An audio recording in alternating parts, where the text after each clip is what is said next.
Hello students, north Bengal ইউনিভার্সিটির আন্ডারে যে সকল আমার ভাই বোনরা ফিফথ সেমিস্টারে পড়ছো এবং যাদের মেজর রাষ্ট্রবিজ্ঞান বা পল সায়েন্স রয়েছে, এই পল সায়েন্সের আন্ডারে রয়েছে 9 নম্বর পেপার।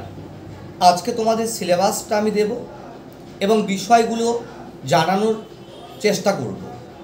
আমাদের এখানে অনলাইন এবং অফলাইন দুটি মোডেই টিউশন শুরু হয়ে গেছে। যারা আমাদের এখানে অনলাইন ক্লাস নিতে চাও তারা অবশ্যই আমাদের অফিসিয়াল নাম্বার 9749941990 অথবা 7797308455 অথবা আমাদের অফিসিয়াল নাম্বার হচ্ছে 8670964226 নাম্বারে যোগাযোগ করতে পারো।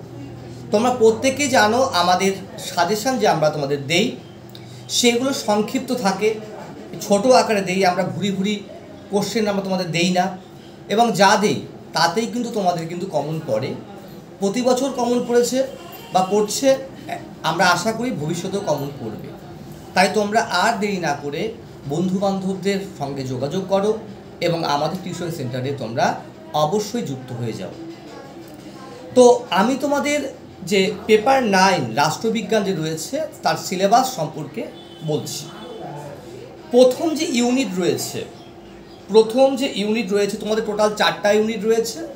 এই 4টা ইউনিটের মধ্যে প্রথম যে ইউনিটটা রয়েছে সেই ইউনিটের 1 নম্বর পার্ট যেটা রয়েছে বিশ্ব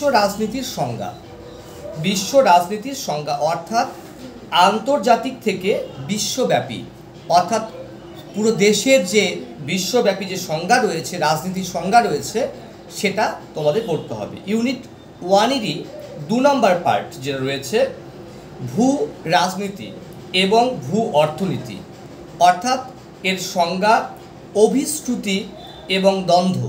অর্থাৎ এই যে ভূ রাজনীতি মানে ভূখণ্ডকে কেন্দ্র করে বিভিন্ন জায়গায় যে বিভিন্ন দেশে যে একটা রাজনীতির পরিবেশ তৈরি হয়েছে, কার এই জায়গাটা, সাপোজ মনে করো কাশ্মীর ভারতের নাকি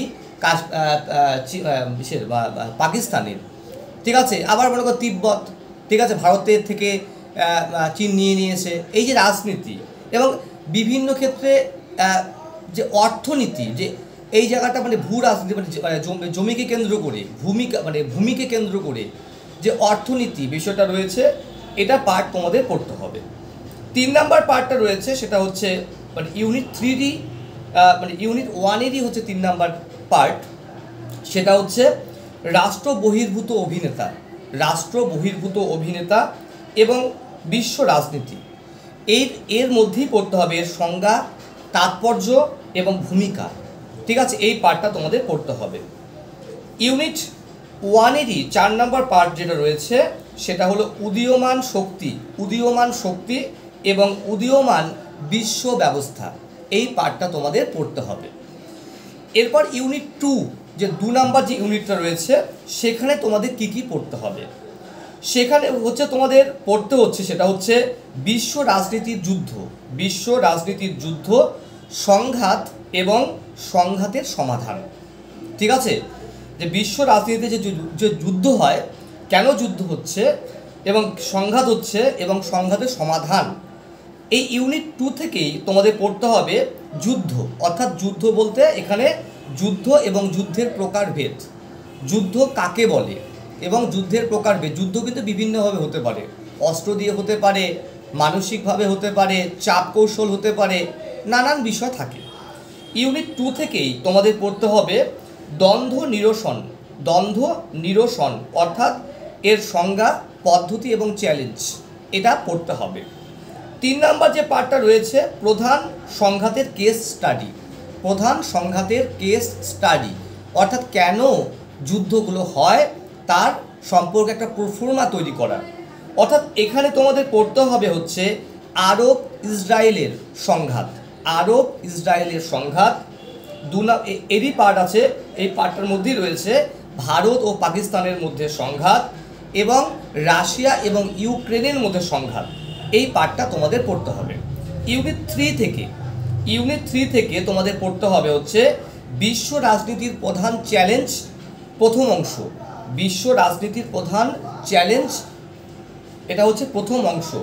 এর থেকেই পড়তে হবে তোমাদের দারিদ্রতা, ক্ষুধা এবং উন্নয়ন, অর্থাৎ কেন দারিদ্রতাকে কীভাবে নিরাময় করা যায়, ক্ষুধা সংকট, ঠিক আছে, যেমন পাকিস্তানে চলছে বা শ্রীলঙ্কায় চলছে যে ক্ষুধা সংকট, খাদ্যের অভাব, এবং যে সমস্ত পিছিয়ে পড়া দেশগুলো রয়েছে তাদের কিভাবে উন্নয়ন করা যায়, ঠিক আছে, এই পার্টটা পড়তে হবে।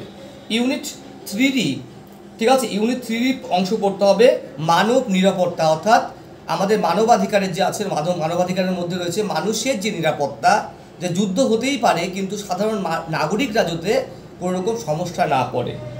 এরপরে এই ইউনিট 3 মধ্যেই পড়তে হবে গণবিধ্বংসী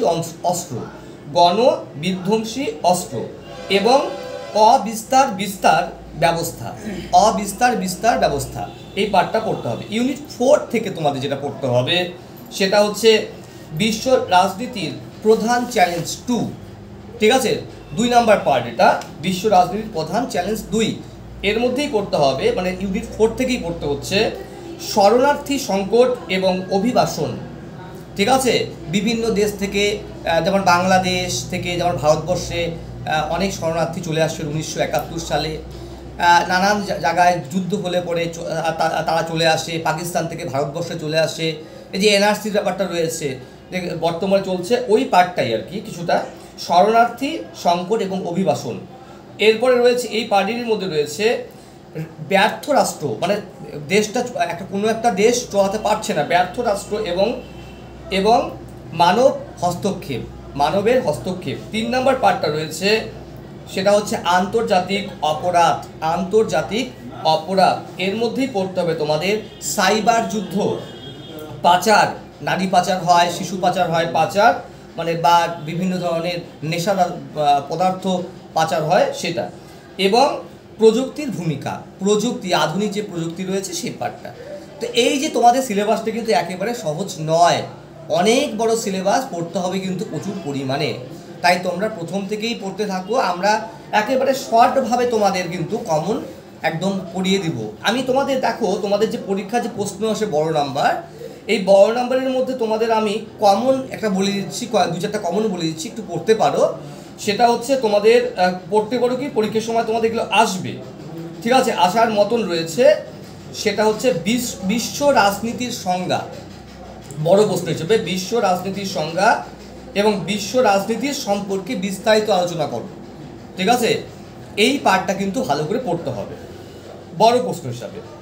তারপরে মনে করো ভারত এবং পাকিস্তানের মধ্যে সংঘাত, এটা কিন্তু তোমরা মাঝারি প্রশ্ন হিসাবে পড়বে, পরীক্ষায় খুবই কমন। পরের প্রশ্ন হিসাবে বলি মানব নিরাপত্তা, পরীক্ষায় অত্যন্ত কমন, ছোট প্রশ্ন হিসাবে, ঠিক আছে, একের প্রশ্নগুলো তো ওইভাবে দেওয়া যাবে না, পরে দিতে হবে এগুলো। এর পরের প্রশ্ন হিসেবে তোমরা ভালো করেই পড়তে পারো, সেটা হচ্ছে শরণার্থী সংকট এবং অভিবাসন, এটা কিন্তু তোমরা মাঝারি প্রশ্ন হিসেবে পড়বে, খুবই কমন, ঠিক আছে। এছাড়াও তোমাদের ভালো করে পড়তে হবে আন্তর্জাতিক অপরাধ, এর মধ্যে সাইবার অপরাধটা ভালো করে পড়বে, মাঝারি প্রশ্ন হিসেবে পড়বে, ঠিক আছে, এই পার্টগুলো পড়বে, বেশি প্রশ্ন দিচ্ছি না। এছাড়া যুদ্ধ সম্পর্কে আলোচনা, ঠিক আছে, যুদ্ধকে কিভাবে অবসান করা যেতে পারে বা কেস স্টাডি, এই পার্টটা ভালো করে মাঝারি প্রশ্ন হিসেবে পড়বে। তো এই হলো তোমাদের প্রশ্ন এবং সাজেশন, এবং তার পাশাপাশি তোমাদের হচ্ছে আমি তোমাদের সিলেবাসটা বললাম। প্রত্যেকে ভালো থাকো, সুস্থ থাকো, ধন্যবাদ।